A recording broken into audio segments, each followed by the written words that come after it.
ሰላም ጤና ይስጥልን። ይህ የቂርቆስ ወረዳ 1 ኮሚኒኬሽን ድምጽ ነው።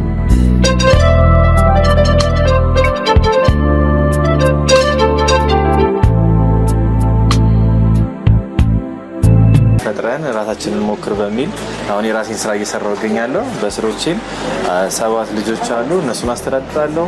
እኔም ቤተሰቤን ደግፋለሁ።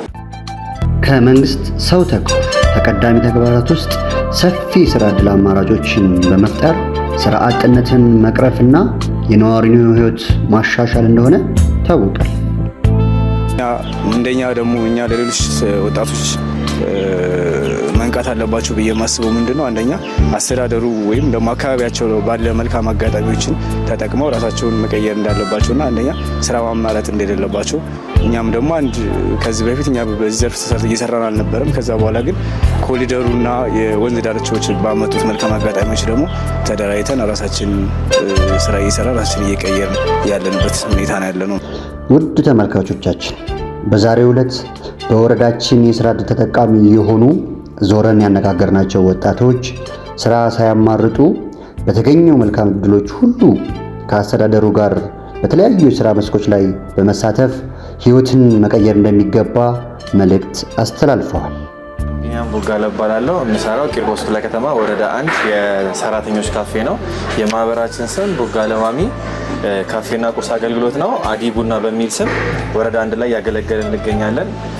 በብዙ ትምህርት መንገዶች አልፈን ነበረ፣ ግን አሁን ላይ ግን እስቲ ራሳችንን ስራ ዕድል ፈጥረን ራሳችንን ሞክር በሚል አሁን የራሴን ስራ እየሰራሁ እገኛለሁ። በስሮቼም 7 ልጆች አሉ። እነሱን አስተዳድራለሁ። እኔም ቤተሰቤን ደግፋለሁ እና ወደፊት የተሻለ ነገር የምናገኝበት ስራ ነው። ወጣቱም ተነቃቅቶ ራሱን በራሱ የሚገዛበት ማለት ራሱን የሚያስተዳድርበትን መንገድ ቢፈጠር ጥሩ ነው ብዬ አምናለሁኝ። ሁሉም ሰው ተቀጣሪ ከመሆን ወጥቶ የራሱን ትንሽም ብትሆን ነገር የራሱ ስራ ትችላለች በሚል እሱ ነገር ላይ ቢበረታ መልካም ነው።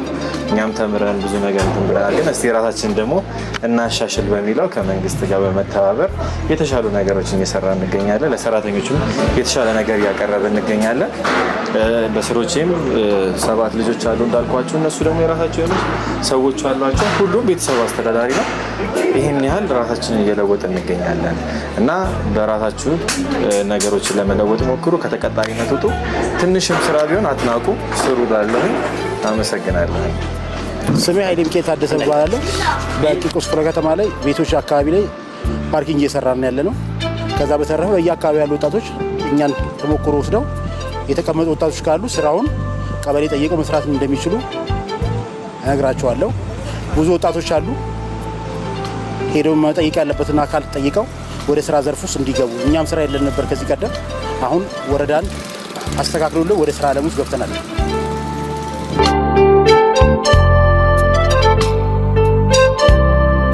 ብዙ ወጣቶች መጠየቅን ይፈራሉ። ሄደው ማናገርን ስራ ብዙ ዘርፍ አለ። በፓርኪንግ በተለያየ ዘርፎች ስራዎች አሉ። ያንን ነገር ሄደው መጠየቅ በርትተው ቢሰሩበት ሄደው ቢጠይቁ ትዕግስት ኖሯቸው ትዕግስት በማንኛውም ነገር በሄዱ ወረዳ ላይ ስራ እንዳለ ስራ መናቅ እንደሌለባቸው የተለያየ ስራዎች አሉ። መንግስት በተለያየ ዘርፎች ስራ መጥቷል። ያንን ስራ ዘርፍ እኛን መጠቀም ያልቻልነው እኛ እኮ አንደኛው ነን። እኛንን ሄደን ጠይቀን ስራውን ሰጥተው ነው። በአስቸኳይ ነው ቤቶች አካባቢ አሁን ስራ እየሰራን ነው። ተጠቃሚ እየሆን ነው። ቤተሰብ እያስተዳደርን ነው። ስሜ ቻለጋት ይባላለሁ። እኛ እንግዲህ በዚህ በወረዳ 1 አስተዳደር ስር ሁነን በስጢፋኖስና አንዱ አለም በሚል አፍራሽ ግብረ ኃይል ተደራጅተን እየሰራ እንገኛለን። እንግዲህ በዋናነት የኛ አላማ የተደራጀንበት ያው በኮሪደር ልማት የሚጸዱ አካባቢዎችን ከአስተዳደሩ በሚያስቀምጠው አግባብ እሱን ማጸዳትን መስራትና እንደውም በዛ ላይ ያው ብዙ ወጣቶችን በዚህ ዘርፍ ደግሞ ወረዳችን ተደራጅተው እየሰሩ ያሉበት ነባራዊ ሁኔታ አለ። ምናልባት ምንድነው በዚህ ዘርፍ ውስጥ ያው አንድ ክሊድ መደረግ ያለበት ነገር የኛ ስራ የሚሆነው አስተዳደሩ ለመልሶ ባልማት የሚፈልጋቸው ቤቶችን የተለያዩ ነገሮች ሊሆኑ ይችላሉ። እነሱን አስተዳደሩ በሚያስቀምጠው አቅጣጫ መሰረት እነሱን የመስራትና አሁን ላይ ስራ ላይ ያለነው ሰው ከኛ እንደኛ ደግሞ እኛ ለሌሎች ወጣቶች መንቃት አለባቸው ብዬ የማስበው ምንድነው አንደኛ አስተዳደሩ ወይም ደግሞ አካባቢያቸው ባለ መልካም አጋጣሚዎችን ተጠቅመው ራሳቸውን መቀየር እንዳለባቸውና አንደኛ ስራ ማማረጥ እንደሌለባቸው እኛም ደግሞ ከዚህ በፊት እኛ በዚህ ዘርፍ እየሰራን አልነበረም። ከዛ በኋላ ግን ኮሪደሩና የወንዝ ዳርቻዎች ባመጡት መልካም አጋጣሚዎች ደግሞ ተደራጅተን ራሳችን ስራ እየሰራ ራሳችን እየቀየርን ያለንበት ሁኔታ ነው ያለነው ማለት ነው። የቂርቆስ ክፍለ ከተማ ወረዳ 1 ስራና ክህሎት ጽሕፈት ቤት ኃላፊ አቶ ጸጋዬ ብርሃነ ከወረዳው ኮሚኒኬሽን ጋር በነበራቸው ቆይታ አስተዳደሩ በ9 ወራት ውስጥ ብሎክን ማዕከል ያደረገ ውይይት በእያንዳንዱ ብሎክ 75 ሰው የተወያየ ሲሆን አጠቃላይ እንደ ወረዳ ባሉን 9 ብሎኮች 650 ሰው ውይይት ማድረጋቸውን ገልጸውልናል። ስራ አጥ ምዝገባ፣ ስልጠና፣ ስራ ዕድል ፈጠራ እቅዳቸው 1750 ሲሆን 1500 ወይም 85% ማሳካት ችለናል ሲሉ ገልጸዋል። አቶ ጸጋዬ አክለውም 40 ኢንተርፕራይዞችን ያደራጁ ሲሆን በአንቀሳቃሽ ደግሞ 280 እንዲሁም በቅጥር 1220 በአጠቃላይ 1500 የስራ ዕድል ሲፈጥሩ 10 ኢንተርፕራይዞች አፍራሽ ግብረ ኃይል መሆኑንም ጠቅሰውልናል። አመሰግናለሁ። ያው ስሜ ጸጋዬ ብርሃኔ ይባላል። የቂርቆስ ክፍለ ከተማ ወረዳ 1 ምክትል ስራ አስፈጻሚና ስራ ክህሎት ጽሕፈት ቤት ኃላፊ ነኝ። ከጽሕፈት ቤታችን ዋና ተግባራት መካከል ለመግለጽ ያክል የመጀመሪያው የምናደርጋቸው ተግባራት አንደኛው ማህበረሰባችንን ስራ የሌላቸው ወጣቶችን በብሎክ ደረጃ ውይይት ነው የምናደርገው። ውይይቱ ላይ የመግባባት ስራ እንሰራለን። ኦልሞስት ወደ 9 ብሎክ አለን። እዛ አካባቢ ላይ ሚኒመም ከ75 በላይ ወጣቶችን የማወያየት ስራ እንሰራለን ማለት ነው።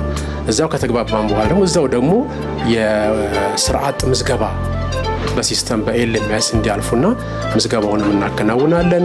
እዛ ላይ ደግሞ ተጨማሪ ደግሞ የሚፈልጉትን ስልጠና ለምሳሌ በተለያየ ሙያ ላይ ስልጠና ሊፈልጉ ይችላሉ።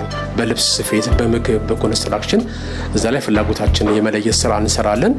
በቅርበት ደግሞ ከቂርቆስ ማኒፋክቸሪንግ ኮሌጅ ጋር በመሆን ደግሞ ስልጠናውን እንዲያገኙ ወጣቶች እናደርጋለን። ስልጠና ካገኙ በኋላ ባለን ጸጋ መሰረት ደግሞ በማደራጀት በቅጥር ይህንን እድሉን እንዲያገኙ የማድረግ ስራ እንሰራለን። ለምሳሌ በወረዳችን ላይ ኦልሞስት ከ40 በላይ ኢንተርፕራይዞችን በዚህ ዓመት አደራጅተናል። ቁጥራቸው ከ280 በላይ ወጣቶች በማደራጀት ሰርተናል ማለት ነው። በቅጥር ደግሞ ባሉን ጸጋዎች ከ1200 በላይ በቅጥር ወጣቶች እንዲቀጠሩ አድርገናል። በድምሩ ከ1500 በላይ ወጣቶች ስራ ዕድል እንዲያገኙ በጽሕፈት ቤታችን ያደረግንበት ሁኔታ አለ ማለት ነው። በተጨማሪ በልማት የተለያየ ወረዳችን የተለያየ ልማት ውስጥ ነው ያለው። በኮሪደር ልማት፣ ወንዝ ዳርቻ፣ ፒኮክ መናፈሻ አለ። እዛ አካባቢውን ደግሞ ለልማቱ ወጣቱን እንዲያግዝ ኦልሞስት ከ10 ማህበር በላይ በአፍራሽ ግብረ ኃይል በድምሩ ከ100 በላይ ወጣቶችንም እዛ ላይ አደራጅተን በማፍረስ ደግሞ እነሱም በኢኮኖሚ ተጠቃሚ እንዲሆኑ ሀብት እንዲያፈዱ ፕላስ እንደገና ደግሞ ልማቱንም እንዲያግዙ ያደረግንበት ሁኔታ አለ። ስለዚህ አሁን በቁልፍ ተግባራችን ላይ ወጣቱ እኛ ቢሮአችን ክፍት ነው። ከወጣቱ የሚጠበቀው ዋናው ሀሳብ ምንድነው? ስራ የሌለው መሆን አለበት። የወረዳችንም ነዋሪ መሆን አለበት። የአዲስ አበባ ነዋሪ መሆን አለበት። ይህን ካሟላ እኛ በስልጠናም ባለን ጸጋ ላይም ወጣቱን ለማስጠቀም ዝግጁ ነን። በቤቱ ቁጭ ከሚል ደግሞ እኛ ጋር መጥቶ ደግሞ ሀሳቡ ካለው ደግሞ በጋራ ተሳስበን የምንሰራው ተግባር ይሆናል የሚል ነገር ነው ያለው። በቀጣይም በርካታ ስራ ዕድል ፈጥራለን ብለን እናስባለን። አመሰግናለሁ።